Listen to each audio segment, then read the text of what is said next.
Israeli Prime Minister Benjamin Netanyahu loud and clear as he addressed the United Nations General Assembly just a short time ago. And while he was speaking, hate for Israel was on full display just outside the streets of New York City. Look at this.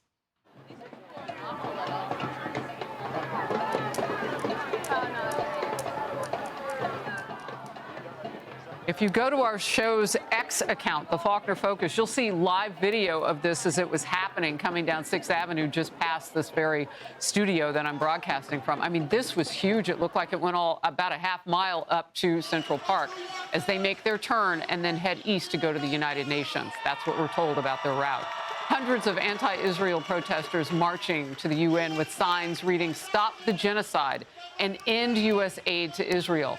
Inside the UN, scores of United Nations delegates stormed out as the Prime Minister Netanyahu took the stage. And he said his speech was being broadcast live over speakers that he had installed at the Gaza border in hopes Israeli hostages would hear his words. He promised to bring those hostages home. And then he thanked President Trump for his steadfast support of Israel. Minutes later, the president with this. Looking like we have a deal on Gaza. And we'll let you know. Mr. President. I think it's a deal that will get the hostages back. It's going to be a deal that will end the war. It's going to be a deal it's going to be peace. I think we have a deal. In focus now, KT McFarland, former Deputy National Security Advisor for President Trump, first term. You and I gave each other a knowing look. A deal. Wow. And you think this has some solidity to it? Yeah, so here's what happened. I mean, President Trump gave his address at the United Nations, and on the sidebar, he had a separate meeting with a lot of Arab and Muslim leaders, people who part of the Abraham Accords, but the people he's been talking to all along. And what looks like it came out of that was a Trump-proposed peace plan, which looks kind of like the following. Immediate ceasefire, all hostages go back. Israel does not occupy Gaza. Israel does not have any annexation or new territories in the West Bank or in Gaza.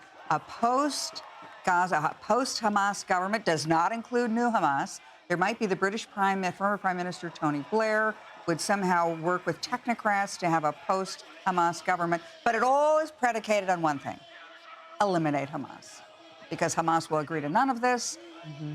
President Netanyahu has just talked about it, and he said, you've got to get rid of Hamas. So I think that the next step is that they obliterate Hamas, and then all the other Arab countries in the region, maybe they're going to say strong words, but they're going to be applauding on the sidelines, and they want to be part of the solution. Look, even the Prime Minister was saying that today. He said, I'm getting thanked by countries secretly, but, on the record, they're doing these other things and saying rhetoric and so on and so forth. I want to ask about the people, though, on the land, because what we've heard from the president, reports of this, I should say, that he's not going to tolerate an Israel that tries to annex land. Gaza.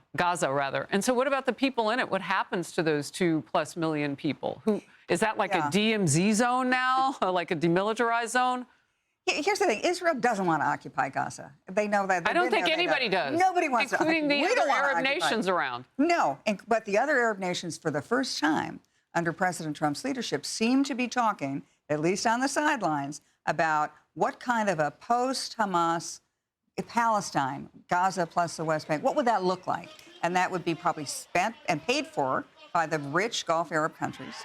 That would be participation of Palestinians, but everybody agrees, no Hamas. No Hamas in the government, no Hamas, period. I want to get your reaction to this. Martha MacCallum interviewed Iran's president, and that will air today on The Story at 3 p.m. Eastern, but we have a bit. Watch.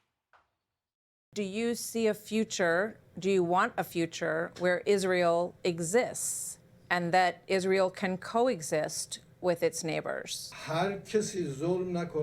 Anyone who does not oppress, who treats other human beings humanely can live. But whomever tramples upon such basic laws of humanity and behaves in such a way that is inhuman, that faces other human beings to confront it for its injustice and aggression. So this goes back to the comportment of Israel and the way it has consistently treated countries and people across the region. This is not something that can evaporate into thin air by itself in the region. KT. That was a simple yes or no question, and he didn't answer yes or no. What it means is no, I don't believe Israel has the right to exist, bottom line. That factors in today in particular, because the president talked about a possible deal to end that war between, well, a ceasefire. We shouldn't say complete end, but a ceasefire between Israel and Hamas. But this time around, a ceasefire would not include Hamas because they've all, I think everyone, Israel and the president, concluded you can't negotiate with Hamas. There's no negotiation to be had. But it would include the Gulf Arab countries.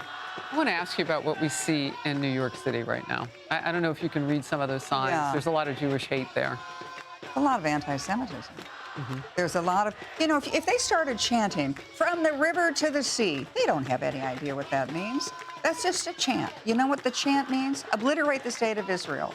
That the Palestinians would rule from the Jordan River to the Mediterranean Sea, no Jews left in the middle, no Israel. I think a lot of that is a few leaders, maybe, but a lot of those people are out on a nice sunny day in Manhattan. Wow.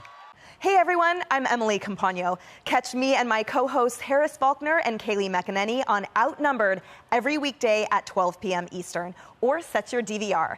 Also, don't forget to subscribe to the Fox News YouTube page for daily highlights.